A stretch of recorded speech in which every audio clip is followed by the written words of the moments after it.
آج کے درس تصوف میں ہم حضرت سیدنا صدیق اکبر اللہ تعالی عنہ کے کچھ خطابات کا حصہ نقل کریں گے اور انہوں نے کیسے اپنی اولاد کی تربیت کی۔ آج جو ہے وہ انشاءاللہ تبارک و تعالی اس حوالے سے جو ہے وہ بیان کیا جائے گا۔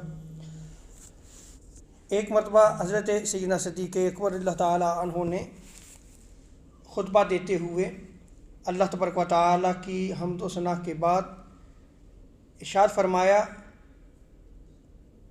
کہ اللہ تبارک و تعالی کی بارگاہ میں خوف اور امید کے ساتھ کثرت سے دعا کیا کرو۔ سو ہمیں جب بھی موقع ملے کہ ہم رب سے جو ہے وہ دعا کرتے ہیں، ہاتھ اٹھاتے ہیں، تو ہمیں چاہیے کہ خوف اور امید دونوں کے ساتھ جو ہے وہ ہم دعا کریں، اور یہی اصل ایمان ہے۔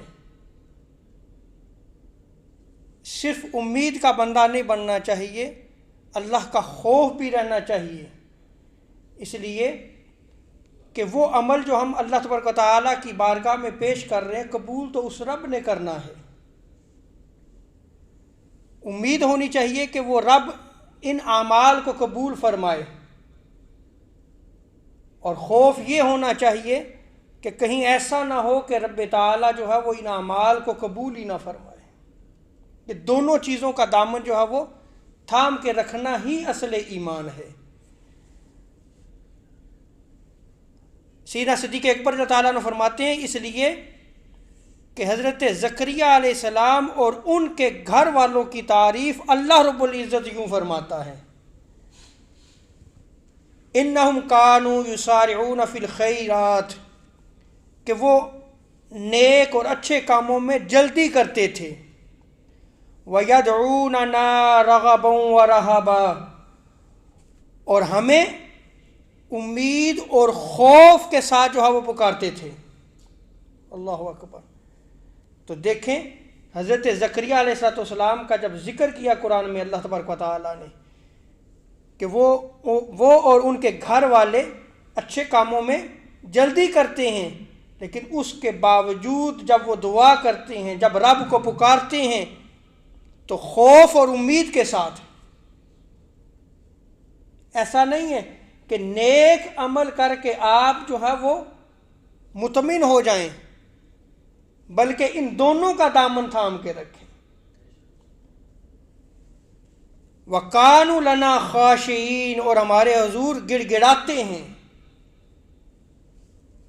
اس کے بعد سیدنا صدیق اکبر اللہ تعالیٰ عنہ نے فرمایا کہ لوگوں تمہارے پاس اللہ کی کتاب ہے جس کے عجائبات جو ہے وہ کبھی بھی ختم نہیں ہوں گے، اور نہ ہی اس کا نور جو ہے وہ بجھایا جا سکتا ہے۔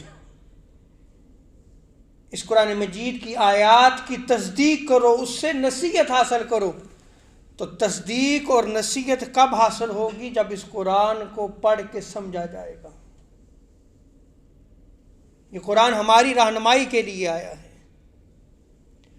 تو قرآن جب ہمیں جو ہے وہ ہدایت کی طرف بلا رہا ہے اور ہم جو ہے وہ قرآن کو نہ سمجھتے ہیں نہ پڑھتے ہیں، تو پھر ہدایت کیسے حاصل ہوگی؟ وہ تو نور ہے، وہ تاریکیوں میں جو ہے وہ نور عطا کرنے والا ہے، رہنمائی عطا کرنے والا ہے، ہدایت عطا کرنے والا ہے۔ آگے سیدنا صدیق اکبر اللہ تعالیٰ عنہ فرماتے ہیں کہ قرآن کے ساتھ تعلق کو جوڑو، اس لیے کہ تاریکی والے دن اس سے جو ہے وہ تمہیں نور اور روشنی میسر آئے گی، اور بے شک اللہ تبارک و تعالیٰ نے تمہیں اپنی عبادت کے لیے پیدا کیا، اور تم پر کرامن کاتبین، یعنی ایسے فرشتے جو تمہارے اعمال کو لکھتے ہیں، ان کو مقرر کیا گیا ہے۔ سو تم جو اعمال کرتے ہو وہ اچھے اعمال کرو، برے اعمال سے بچو، اس لیے کہ تمہارے اعمال کو لکھا جا رہا ہے۔ اور آگے سیدنا صدیق اکبر اللہ تعالیٰ عنہ فرماتے ہیں، اللہ کے بندو جان لو ایک مقررہ وقت تک صبح و شام تم کر رہے ہو، یہ صبح و شام آ رہی ہے جا رہی ہے، یہ ایک مقررہ وقت ہے، اور پھر کیا ہے؟ موت۔ بالآخر تمہیں جو ہے وہ موت کا سامنا کرنا پڑے گا. اس لیے تمہیں چاہیے کہ تم ہر کام جو ہے وہ اللہ کی رضا کے لیے کرو. تمہارا ہر قدم اللہ کی رضا کے لیے اٹھنا چاہیے.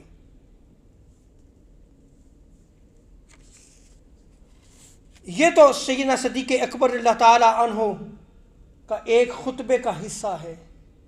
آج ہمیں سوچنا چاہیے کہ ہم کیسے زندگی بسر کر رہے ہیں.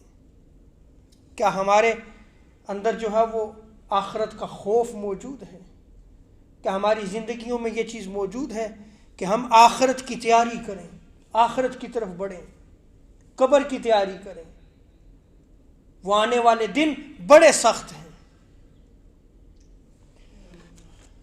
اور سیدنا صدیق اکبر رضی اللہ تعالیٰ عنہ اپنی اولاد کی کیسے تربیت فرماتے ہیں. اس روایت کو جو ہے وہ جو میں نقل کر رہا ہوں، یہ امام ابن مبارک نے الزہد میں، امام احمد بن حنبل نے بھی کتاب الزہد میں جو ہے وہ نقل کیا ہے. ام المومنین حضرت عائشہ صدیقہ رضی اللہ تعالیٰ نے فرمایا کہ ایک مرتبہ جب میں نے کپڑے پہنے تو گھر میں آتے جاتے میں اپنے دامن کو دیکھنے لگتی. اس طرح میری توجہ جو ہے وہ کپڑوں کی طرف ہو گئی. دوسری روایت میں آتا ہے کہ ایک مرتبہ میں نے نئی چادر جو ہے وہ پہنی اور اس کی طرف دیکھ کر جو میں خوش ہونے لگی کہ میں نے نئی چادر جو ہے وہ پہنی ہے. تو امیر المومنین حضرت سیدنا ابو بکر صدیق رضی اللہ تعالیٰ نے فرمایا، اے میری پیاری بیٹی، اے میری لخت جگر، کیا دیکھ رہی ہو؟ دیکھیں کیسے تربیت فرما رہے، کیا دیکھ رہی ہو؟ اللہ تبارک و تعالی تیری طرف نظر رحمت نہیں فرمائے گا. میں نے عرض کی، وہ کیوں ابا جان، ایسے کیوں؟ فرمایا کہ تجھے معلوم نہیں ہے کہ جب کسی بندے کے دل میں دنیا کی زیب و زینت کے باعث خود پسندی آ جائے، خود پسندی پیدا ہو جائے. خود پسندی کسے کہتے ہیں؟ آپ نے جو ہے وہ کپڑے پہنے اور زیب و زینت کو اختیار کیا، پھر آپ اس تکبر میں چلے جائیں کہ آج جو میں نے پہنا کسی نے نہیں پہنا، آج جو ہے میں بڑا خوبصورت لگ رہا ہوں. پھر اپنے آپ کو دیکھنا. مائیں بہنیں گھروں میں سن رہی ہیں، دیکھیں کیسے اولاد کی تربیت کی جاتی. یہ خود پسندی، جب ہم اولاد کی تربیت کریں گے تو سب سے پہلے قوا انفسکم واہلیکم نارا، سب سے پہلے خود جو ہے وہ تربیت کرنا ہوگی، پھر ہماری بات بھی اثر رکھے گی، پھر ہم اولاد کو بھی سکھا سکیں گے. یہ خود پسندی جو ہے کہ بندے کو تکبر کی طرف لے کے جاتی ہے، اور تکبر جو کیا ہے؟ تباہی و بربادی ہے. اللہ رب العزت شاہ فرماتا ہے کہ تکبر میری چادر ہے، جو اس سے چھینے گا میں اسے جو ہے وہ ذلیل اور رسوا کروں گا. تو ام المومنین حضرت عائشہ صدیقہ رضی اللہ تعالی عنہا سے جب حضرت سیدنا صدیق اکبر رضی اللہ تعالیٰ نے یہ فرمایا کہ اس سے خود پسندی پیدا ہو جائے تو اللہ تبارک و تعالیٰ ناراض ہو جاتا ہے. تو ام المومنین حضرت عائشہ صدیقہ فرماتی ہیں کہ میں نے اس چادر کو اتار دیا. یہ دیکھے اللہ کے بندے ہوتے ہیں، یہ اللہ والے ہوتے ہیں. فرماتے ہیں کہ جس کی وجہ سے میری نظر، میری توجہ جو ہے وہ بٹ گئی، اس چادر کو ہی ام المومنین حضرت عائشہ صدیقہ رضی اللہ تعالیٰ عنہ نے راہ خدا میں صدقہ کر دیا، اور فرمایا امید ہے کہ اب یہ عمل جو ہے وہ میرے لیے جو ہے وہ میرے اس گناہ کا کفارہ بن جائے.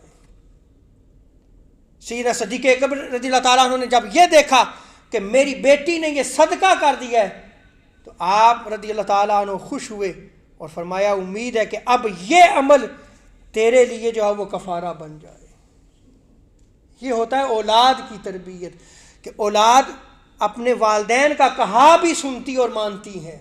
کہ ایک مرتبہ جو ہے وہ انہوں نے کہا کہ آپ کیا کر رہی ہیں، یہ خود پسندی تو نہیں ہے کہیں، اور احساس ہوا، اس کی طرف جو ہے وہ رجوع کر دی.